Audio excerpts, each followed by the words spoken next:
안녕하세요. 일신사입니다. 저희 채널에는 신박한 사연들이 많이 있으니 많은 분들의 구독 부탁드립니다. 이번 사연은 집안일도 남편에게 전부 맡기고 하고 싶은 대로 하고 살던 아내와 편들던 장인 장모에게 사이다 참교육을 했다는 남자분의 사연인데요. 함께 보시겠습니다. 안녕하세요. 결혼한 지 5년 된 30대 후반 남자입니다. 대부분의 사연이 여자분들이 쓴 글이던데 저는 남자지만 글을 보냅니다. 저 혼자만의 생각일지는 모르지만 요즘은 고부 갈등만큼은 아니어도 예전보다 장서 갈등이 꽤 많은 것으로 알고 있습니다. 며느리 한 맺히게 하는 생각 없고 이기적인 시부모가 사위에게는 좋은 장인 장모가 되지는 않겠죠. 아내는 무뚝뚝하고 듣는 사람 기분 좋게 하는 말을 할 줄 모릅니다. 집에 있는 것을 좋아하고 SNS와 홈쇼핑을 좋아합니다. 밥 먹을 때도 저와 대화를 하거나 하는 일은 없고 SNS를 합니다. 저는 결혼하고 지금까지 맞벌이를 하며 집안일은 제가 다 했습니다. 외박한 적도 없고 술자리도 한 달에 대여섯 번 갖는 정도입니다. 결혼 전에 아내는 친구들이나 직장 동료들과 만나서 술을 먹고 늦게 귀가하는 일이 잦았습니다. 저는 그것이 싫어서 전화와 카톡으로 귀가를 잘했는지 확인을 하려고 했습니다. 솔직히 남자와 함께 있는 것은 아닌지 의심하는 것이 반이었고, 밤에 무슨 일이 나지는 않을지 걱정하는 것이 반이었습니다. 그런데 아내는 제가 자기를 의심한다고 기분 나빠하더라고요. 자기에게 집착하지 말라고 해서 아내가 늦게까지 술 마신다고 하면 전화하지 않았습니다. 신혼 때부터 얼마 전까지도 아내는 술자리하고 새벽에 들어오는 경우가 일주일에 한 번 정도 있었어요. 결혼 후에도 아내가 술자리가 있다고 하는 날에는 퇴근할 때만 잠시 통화하고 전화하지 않았습니다. 제가 지긋지긋하다고 자기에게 집착하지 말고 친구들 좀 사귀라고 등 떠밀어서 많이 기분 나빴지만 뭐 어쩌겠어요. 부담스럽다는데. 신혼도 즐기고 싶고 아내와 함께하고 싶은 것들이 많았지만 제가 무슨 제안을 하면 거절부터 하니 아내에게 뭐 하자는 제안도 안 하게 되었습니다. 이렇게 말하니 제가 아내만 바라보는 내향적인 사람 같이 보일 수도 있겠네요. 저는 아내보다 오히려 외향적인 사람이었습니다. 풋살, 야구, 자동차 동호회에서 사람들과 어울리며 살았었는데 결혼하고 전부 접었습니다. 아내가 있는데 사람들과 어울리는 것에 미쳐 돌아다닌다는 소리 듣고 싶지 않아서요. 몇 년간 회사와 집을 왔다 갔다 하는 것 이외에는 하는 것이 없으니 심심하기도 하고 운동도 할 겸 해서 헬스클럽에 다니기 시작했습니다. 퇴근 후에 2시간 정도씩 운동하고 집에 들어와서 밥 먹고 잤어요. 운동을 하니 숙면을 취할 수 있고 오히려 피로가 덜 느껴지고 몸도 가볍고 좋았습니다. 헬스클럽 트레이너가 저에게 운동을 좀 가르쳐 주다가 친해지게 되고 알고 보니 저와 같은 고등학교를 나온 선배더군요. 성격도 잘 맞고 제가 후배라고 별일 없을 때는 저에게 PT에 가까울 정도로 제가 운동하는 것에 신경을 써주었습니다. 트레이너 선배와 친해져서 둘이 골프도 치고 가끔 술도 한잔하고 당구도 치고 친한 형 동생처럼 지내게 되었어요. 선배와 친해져서 종종 만나긴 했지만 집에서 달라진 것은 없었습니다. 항상 칼퇴해서 아내 밥 차려주고 집안일도 하던 대로 다 했어요. 그런데 어느 날 아내가 선배와 제가 너무 자주 만난다고 일주일에 한 번 이상은 만나지 말라고 하더군요. 원래도 그 선배와는 일주일에 한 번이나 만났었으니 그냥 알겠다고 했습니다. 5년 넘는 결혼 생활 동안 아내는 저에게 관심도 안 갖더니 전화도 하고 애교도 부리고 저에게 신경을 쓰더군요. 선배는 아내에게 잘하라고 하면서 아내 바라기였던 제가 본인과 만나서 놀고 그러면 서운할 수도 있다고 호프집에서 일어날 때 치킨 포장해서 아내 갖다 주라고 제 손에 들려주고 그랬습니다. 운동하는 형인데 말도 교양 있게 하고 어른스럽고 이런 사람이 내 친형이면 좋겠다는 생각이 들 정도였습니다. 헬스클럽에 다니기 시작한 지 3개월 정도 지났을 때 아내는 저에게 그 선배와 만나지 말라고 소리 지르고 생떼를 쓰더라고요. 그래서 제가 너는 하고 싶은 대로 하고 돌아다니면서 나는 친구도 없이 너만 바라보고 살아야 하냐니까 울고불고 난리도 아니었습니다. 그런 일이 있고 나서도 집에서 아내는 자기 하고 싶은 대로 다 하면서 가끔 저에게 애교를 피우는 정도였어요. 결혼 생활 동안 적응이 되어서 잘 몰랐었는데 저는 외로웠던 것 같습니다. 외도는 양심상 할 수 없어서 친구라도 사귀고 싶었던 것 같아요. 그래서 대화 잘 통하는 선배와 만나는 것이 즐거웠던 것 같습니다. 그런 일이 있고 나서 아내가 저에게 그 선배를 만나지 말라고 소리 지르는 일이 몇 번 있었습니다. 저는 싫다고 했어요. 내가 지금까지 친구들, 예전 동호회 사람들과 연락이 모두 끊기면서 너만 바라봤는데 너는 나보다 핸드폰과 직장 동료, 친구들이 우선이었지 않냐고 했습니다. 그랬더니 집을 나가버렸습니다. 아내가 집을 나가서 처가에 가면 제가 가서 달래서 데리고 오고 그랬는데 내가 왜 이러고 사나 하는 생각이 들었습니다.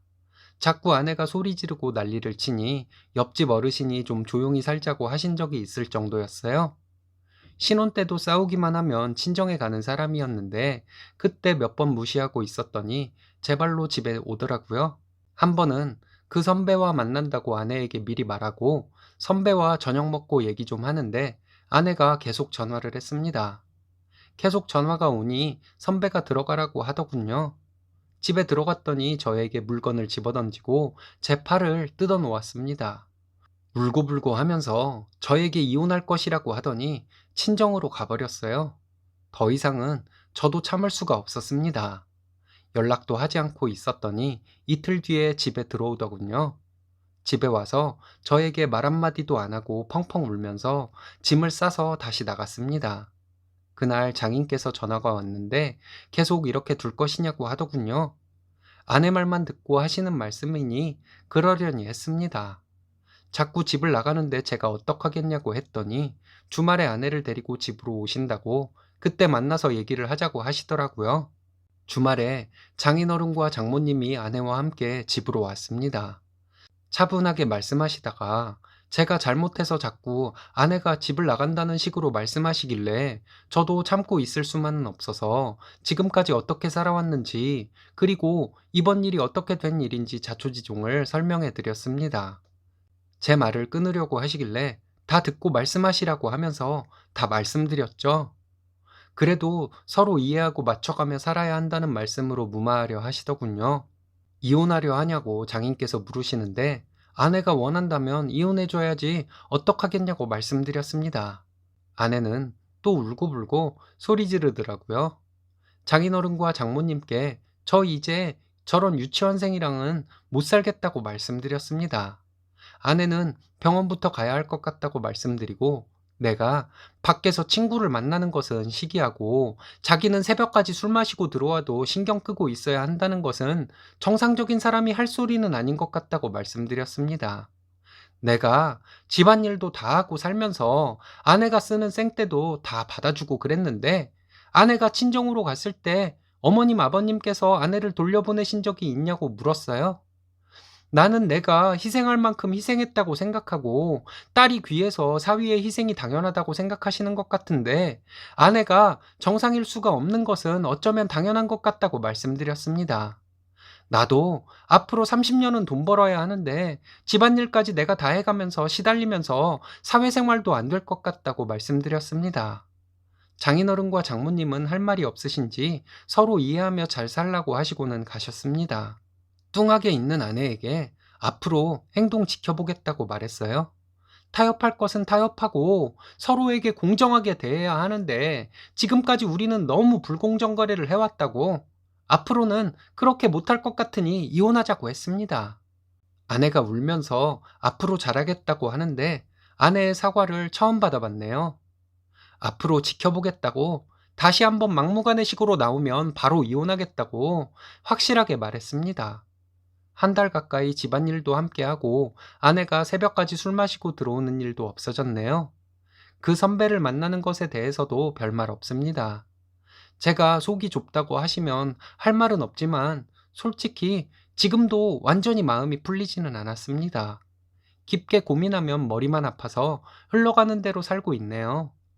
아내가 예전 버릇이 나오면 바로 이혼할 것이라는 생각에는 변함이 없고요. 이런 생각을 가지고도 결혼 생활이 계속 잘 이어질지 모르겠는 상황인데 이 결혼 생활을 계속 유지하는 것이 맞는 것인지도 잘 모르겠습니다. 친구도 없고 말할 곳도 없어서 이렇게 일신사에 하소연하고 갑니다. 많은 조언 부탁드립니다. 나는 되고 너는 안 된다는 마인드는 상대를 심하게 얕잡아보고 하는 행동인데 그동안 고생 많으셨네요. 여러분들의 조언이 많이 필요한 사연인 것 같습니다. 예비 신부가 신혼집 근처로 부모님이 이사 오시는 것을 어떻게 해야 하나 고민하는 사연인데요. 오늘의 사연 함께 보시겠습니다. 안녕하세요. 여기는 대부분 기혼 선배님들이 활동하시는 곳 같은데 제가 글을 써도 되는지 모르겠습니다. 하지만 주변에 저의 고민을 들어줄 만한 연륜을 가진 분들이 없어서 여기에 글을 써봅니다. 저는 30살, 결혼 한 달을 앞둔 예비 신부입니다. 얘랑과는 지인의 소개로 만나 장거리 연애 중이고요. 소개를 받았을 때 서로 첫눈에 반한 케이스인데요. 장거리 연애로 1년여간 사랑을 키워오다가 서로의 집안 사정상 결혼식은 1년 더 있다가 하기로 하고 동거를 시작하려고 해요. 혼인신고는 곧 할 예정이고요. 저희 집은 항상 넉넉하지는 못했어요. 아빠는 백수인 기간이 많았고 어쩌다가 일하러 나가는 사람이었죠. 엄마는 항상 힘들게 일을 해서 우리 가족을 먹여 살렸습니다. 엄마가 고생을 많이 해서 그런지 지금 50대 후반인데 관절이 좋지 않아서 여기저기 아픈데도 열심히 일을 하고 있어요. 엄마는 부잣집 딸로 자랐어요. 지금도 저희 외가는 잘 살고 있는데요. 제가 듣기로 부모님이 결혼하실 때 수도권 신도시에 외할아버지께서 저희 부모님 신혼집을 사주셨었대요. 근데 저희 아빠가 백수이면서 돈도 잘 쓰고 해서 외할아버지께서 해주신 집을 제가 어렸을 때 날려먹었다고 들었어요. 제가 그 집에 5살까지 살았다고 들었고요. 그리고 나서 부모님과 저와 동생은 친할머니 집에 들어가서 살게 되었대요. 지금도 그렇게 살고 있고요. 제 여동생은 2년 전쯤 멀리 사는 남자와 결혼해서 명절 때나 보는 정도예요. 저도 대학을 졸업 후에 작은 회사에 다니며 집안 살림의 보탬이 되기 위해 노력하며 살아왔어요. 그래서 모아놓은 돈도 별로 없어서 예랑이가 구해놓은 집에 어느 정도 집안 살림을 장만해서 합치려고 하는 중입니다. 예랑이는 제 사정을 모두 알면서도 오히려 저희 부모님을 도와주려고 했었어요. 저희 엄마는 몰라도 아빠는 예랑이가 한번 도움을 주면 계속 바랄 사람인 걸 딸인 제가 알거든요. 그리고 제 사정을 알고 우리 동거 시작할 때 저에게 그냥 몸만 오라고 했는데 그럴 수가 없어서 제가 모아놓은 몇백만 원으로 집 가전들을 사고 외삼촌들과 이모들이 한 가지씩 가전제품들을 해줘서 예랑이네 집 가전제품을 거의 다 채워 넣을 수 있게 되었습니다. 예랑이의 집으로 들어가면 몇 년간 아이는 낳지 않고 저도 직장 다니면서 함께 행복하게 살 예정인데요. 사랑하는 예랑이와 한 달 뒤면 함께 살 수 있는 것이 너무 기대되고 생각만으로도 정말 행복해요. 근데 문제는 여기서부터예요. 지금 저희 엄마가 몸이 안 좋아서 일을 못하고 있어요. 아빠는 지금도 백수이니 제가 예랑이 집으로 들어가면 실상 저희 집에 경제활동을 하는 사람이 없어지는 거죠. 근데 얼마 전에 아빠가 저에게 얘기를 하는데 제가 예랑이와 함께 살기 시작하면 머지않아 엄마 아빠도 그 지역으로 온다고 하는 거예요. 무슨 말인가 했는데 지금 우리가 살고 있는 집을 고모에게 팔고 할머니는 고모가 모시고 살고 엄마 아빠는 제가 사는 지역으로 온다고 하더라고요. 그래서 타지에서 예랑이만 믿고 가는 건데 엄마 아빠도 그쪽으로 와준다면 의지도 되고 정말 좋을 것 같은 생각이 들었거든요. 그래서 예랑이에게 말했더니 예랑이도 좋다고 하더라고요. 예랑이는 또 우리 부모님이 그렇게 오시면 우리가 열심히 일해서 당분간이라도 금전적으로 도움드리자는 말을 했어요. 그 말도 너무 고마웠는데요. 얼마 전에 외할머니 외할아버지께 저희 상황도 말씀드릴 겸 찾아뵈었는데 거기에서 막내 외삼촌을 만났어요. 그래서 외할머니 외할아버지와도 얘기하고 외삼촌과도 얘기하고 점심도 먹고 그랬어요. 그러면서 이런 제 사정을 말씀드렸더니 외삼촌이 표정이 별로 안 좋더라고요. 혹시 내가 부자인 외할아버지께 뭘 바라고 이런 얘기를 하는 건가 하고 외삼촌이 의심하는 것 같아서 기분이 나빴거든요. 저랑 예랑이는 진짜 바라는 것 없이 할머니, 할아버지께서 궁금해 하실까봐 상황 보고 드리러 간 것 뿐인데 말이죠. 그러다가 외할아버지께서 마당에 무슨 일을 하러 나가셨을 때 예랑이가 돕는다고 함께 나갔더니 외삼촌이 저에게 얘기를 하자고 하더라고요. 무슨 얘긴가 들어봤어요. 외삼촌이 얘기하시길 저희 부모님은 저희 신혼집 있는 지역으로 못 오게 하라는 거예요. 그걸 1년에 한두 번 볼까 말까 한 외삼촌이 얘기하니 뭔 상관이야? 하는 생각이 먼저 들었습니다. 얘기를 더 들어보니 부모님이 제가 살 지역으로 오면 우리 엄마는 예랑이와 저의 살림에 보탬이 되려고 노력을 할 건데 외삼촌의 매형인 우리 아빠는 그렇지 않고 저희에게 도움을 받으려고 할 거라는 거예요. 그러면서 아빠가 엄마랑 결혼하고 집 날려먹은 이후에 음주 사고, 빚 등을 외할아버지께 손 벌려서 갚았던 것을 얘기해 주더라고요. 그리고 저희 외할아버지께 아빠가 우리가 살만한 집이 없냐고 여러 번 물어봤었대요. 집을 또 해주길 바랬던 거겠죠. 그러면서 외삼촌이 말하길 너한테는 아빠니까 매형에 대해 더 이상 나쁜 얘기는 안 할게. 근데 지금껏 일도 안 하고 우리 누나 고생시키고 술 취해서 마누라 하나 패고 장인한테 당당하게 손 벌리고 하는 매형을 나는 용서를 할 수가 없다. 저런 사람이 딸 결혼한 집 근처에 살면 분명히 딸 사위한테도 손 벌릴 거야. 그러니까 네 신혼집 근처로 오지 못하게 해. 라고 말하더라고요. 외삼촌의 그 말에 얼떨떨했습니다. 그 부분에 대해서는 제가 생각을 해보지를 못했거든요. 외삼촌한테 큰 냉장고를 해주셔서 감사하다고 말씀드리고 돌아왔어요. 차 안에서 예랑이와 외삼촌이 한 얘기에 대해 얘기를 해봤는데요. 예랑이는 설마 저희 아빠가 그러겠냐고 했는데요. 저도 그렇게 생각하지만 오히려 저나 예랑이보다 외삼촌이 아빠를 어렸을 때부터 더 많이 봐왔으니 외삼촌의 말을 무시할 수는 없을 거란 생각이 들었어요. 이것 때문에 요즘 고민입니다. 저희 상황을 자세히 말씀드리다 보니 엄청 길어졌네요. 엄마가 몸이 안 좋아 일을 못하니 걱정이고요. 가까이 살면 제가 뻔히 보고도 부모님께 안 보태드릴 수도 없을 것 같고요. 그럼 아빠는 외삼촌 말대로 더 바랄지도 모르는 사람이고요. 이러면 예랑이가 좋아하지 않을 것 같아요. 아빠는 일할 생각이 전혀 없는 것 같아요. 이제 와서 엄마 아빠한테 제가 살 지역으로 오지 말라고 얘기를 하기도 뭐하고요. 너무 복잡해서 뭐가 뭔지 모르겠습니다. 제 상황에 대해서 저는 어떻게 해야 할까요? 연륜 있으신 선배님들의 많은 조언 부탁드립니다. 제 이야기 들어주셔서 감사합니다. 정말 복잡 미묘한 일이네요. 연륜과 경험이 필요한 문제 같습니다. 여러분들의 좋은 판단 부탁드립니다.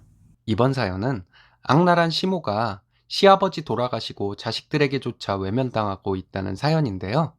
함께 보시겠습니다. 안녕하세요. 직장 다니며 아이 하나 키우고 있는 여자입니다. 고부 갈등으로 시댁과 인연을 끊은 후 얼마 전 시아버지께서 많이 편찮으시다는 연락을 받았습니다. 결혼 후 시어머니의 막말과 막되먹은 행동들로 상처를 많이 받고 살았습니다. 너무도 많은 일이 있었기에 글로 다 적자면 끝이 없을 것 같습니다. 저는 부모 형제자매가 없습니다. 부모님은 제가 어릴 적에 교통사고로 함께 세상을 떠나셨고 하나뿐이던 오빠도 이른 나이에 암으로 부모님 곁으로 갔습니다. 몇 년간 아픈 오빠였지만 제가 갓 성인이 될 때까지 제 곁에 있어준 것이 지금 생각으로는 저에게 큰 의지가 되었던 것 같습니다. 그렇게 부모님과 오빠가 가시면서 남겨준 보험금으로 학교를 다니고 공부를 했습니다. 같은 회사에 다니던 동료 직원이 자기 오빠를 소개해 주었습니다. 그때 소개받은 남자가 남편입니다. 그 동료 직원은 제 시누이가 되었어요. 신우도 시댁과 연락을 끊고 살고 있습니다. 저와 신우는 지금까지도 친구처럼 자매처럼 서로 의지하고 아끼며 살고 있어요. 결혼 승낙을 받으러 갔을 때 시아버지는 제가 자라온 이야기를 들으시고는 제 손을 꼭 잡아주시며 이제부터 내 작은 딸로 살라고 말씀해 주셨습니다.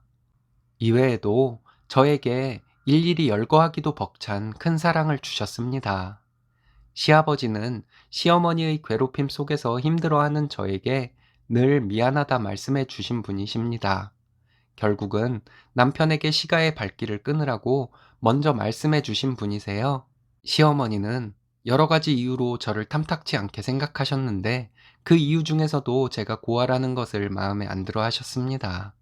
시어머니께서 저에게 하셨던 말씀들은 지금 생각해도 참 아픕니다. 지 가족 잡아먹은 년이 내 아들이라고 못 잡아먹겠냐는 말씀을 하신 적도 있고, 가족의 피가 묻은 돈으로 공부했다는 말씀을 하신 적도 있으니 시어머니가 어느 정도의 사람인지 짐작하실 것이라 생각합니다. 시어머니의 막말과 괴롭힘이 저에게 가해질 때마다 남편 신우 시아버지는 시어머니께 강하게 대처해 주었습니다.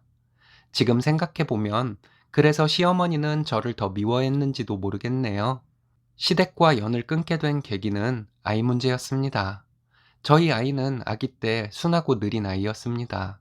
신우는 저희 아이 같기만 하면 10명도 키울 수 있다고 할 정도로 순한 아이였어요. 그런 손주를 시어머니는 답답해 하셨습니다. 아장아장 걷는 때에 아이가 답답하다고 소리를 질렀던 적이 여러 번 있을 정도였습니다. 할머니가 손주에게 어떻게 저럴 수 있을까 하는 생각이 들어도 저는 말 한마디 하지 못했습니다. 제가 얘기를 하기 전에 시아버지 남편 신우가 시어머니에게 뭐라고 해주었거든요. 그런데 문제는 다른 시댁 식구들이 없을 때였습니다. 아이가 어린이집에 다닐 때 아이가 감기가 걸려서 그날 어린이집에 보내지 못하고 어쩔 수 없이 시댁에 맡겨야 하는 상황이 생겼습니다. 마음이 놓이지 않아 저는 회사에 사정을 말하고 반차를 내고 시댁에 가보니 시어머니가 아이에게 소리를 지르고 있었습니다. 불행히도 이날 시아버지는 댁에 안 계셨습니다. 아이는 바지에 오줌을 싼 채로 얼어 있었고 공포에 울지도 못하고 있었습니다.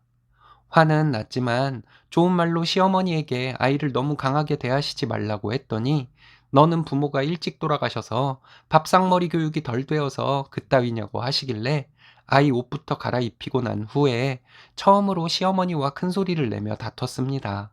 시어머니는 저에게 접시를 던졌고 아이를 안은 채 시어머니에게 머리채를 잡혀 끌려다니느라 깨진 접시 조각을 밟아 양쪽 발이 다 찢어졌습니다. 살아야겠다는 생각으로 신발도 못 신고 아이를 안고 나와 지나가는 사람에게 전화를 빌려 남편에게 전화를 했습니다. 이 일을 계기로 시댁의 발길을 끊었고 밤낮으로 전화를 하고 집까지 찾아와 쌍욕을 하던 시어머니를 피해 전화번호도 바꾸고 이사까지 했습니다. 신우와 같은 회사라서 그런지 회사까지는 찾아오지 않으시더군요. 그 후로 남편을 통해 신우를 통해 시아버지만 가끔 뵙고 지내왔습니다. 그렇게 지내오던 중 시아버지께서 쓰러지셨습니다. 뇌출혈이라고 했습니다. 며칠간 호전되고 있다는 말이 들렸는데 어느 날 위중하시다는 연락을 받았습니다. 남편은 시어머니와 제가 마주치는 것을 원치 않는다며 혼자 다녀오겠다고 했고 신우도 저에게 전화를 해서 오지 말라고 했습니다. 저는 잠 한숨 못 자고 밤을 지새웠습니다. 이런 상황에서 남편이 집을 나설 때 시어머니를 뵙고 싶지 않다는 마음 때문에 따라 나서지 못한 제 자신이 너무 못됐다는 생각이 들어 밤새 자책을 했습니다. 친부모님 이상으로 사랑을 주신 시아버지께 은혜를 원수로 갚는 것 같은 제 자신이 못돼도 너무 못됐다는 생각이 들어 자책으로 밤을 새웠습니다. 내 시아버지가 이대로 눈을 감으시고 하늘나라로 가시면 하늘나라에서 저희 부모님과 오빠가 못된 저 때문에 시아버지를 뵐 면목이 없을 것 같아 너무 괴로웠습니다. 다음날 아침 아이를 어린이집에 보내고 회사에 사정을 말하고 시아버지께서 계신 병원으로 달려갔습니다. 버스를 타자마자 눈물이 나서 엉엉 울면서 시아버지께 달려갔습니다. 시어머니를 마주치고 안 마주치고는 안중에도 없었습니다. 시어머니의 괴롭힘으로 내가 아파할 때 나를 위로해 주시고 감싸 주신 시아버지께서 저를 못 보고 가신다면 제가 평생 동안 시아버지께 죄지은 마음으로 고통 속에서 살게 될 것이 걱정되었습니다. 혹여라도 제가 병원에 도착하기 전에 아버님이 돌아가실까봐 버스에서 내려 정신없이 뛰어서 아버님께 갔습니다.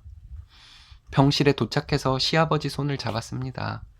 시아버지께 불효막심한 작은 딸 왔다고 말씀드리며 울고 또 울었습니다.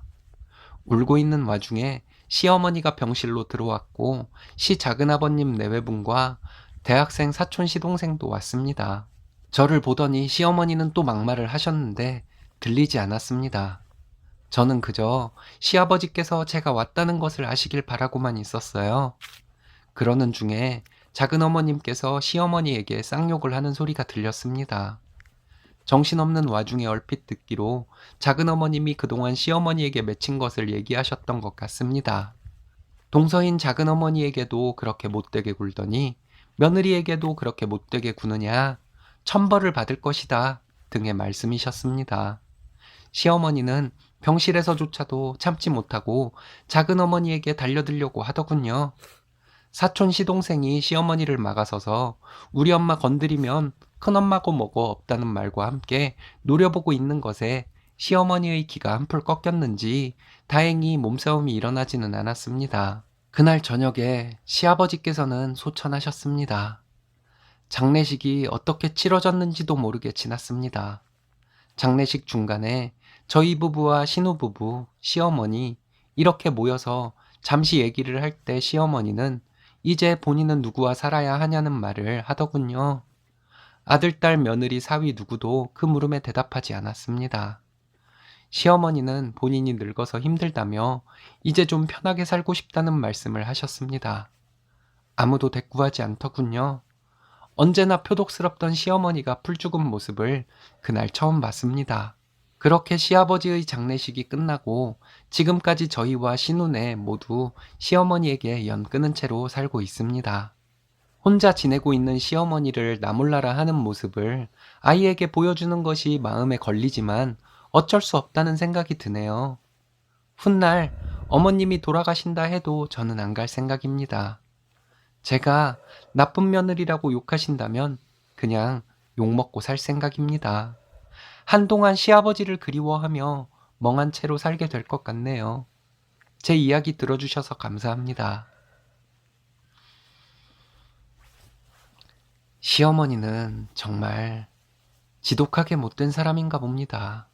시모에게 받은 상처가 평생 가시겠지만 큰 사랑 보여주신 시아버님 추모에 집중하시며 이겨내시길 바랍니다. 이번 사연은 며느리 혼자 제사상 차리게 하고 방에 들어가 쉬고 있던 시모와 신우를 시원하게 응징한 며느님의 사연인데요. 함께 보시겠습니다. 안녕하세요. 외며느리 생활 3년차 며느리입니다. 명절 제사 때마다 이혼이라는 단어가 머릿속에 떠오르곤 했습니다.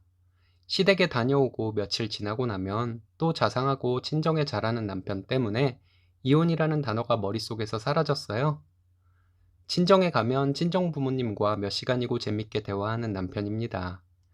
저는 시댁에서 부엌대기 역할을 하지만 남편만큼 시어머니와 신우를 즐겁게 해주지는 못했습니다. 시어머니는 무뚝뚝하지만 며느리에게 크게 잔소리를 하시는 분은 아닙니다. 감정 표현도 잘 안 하시는 분이신데 며느리보다는 당신 자식들을 우선시하는 것은 확실합니다. 신우는 뇌에 필터가 없는 사람처럼 말을 합니다. 이럴 수도 있고 저럴 수도 있는 얘기에서 꼭 반대로 얘기하는 사람입니다.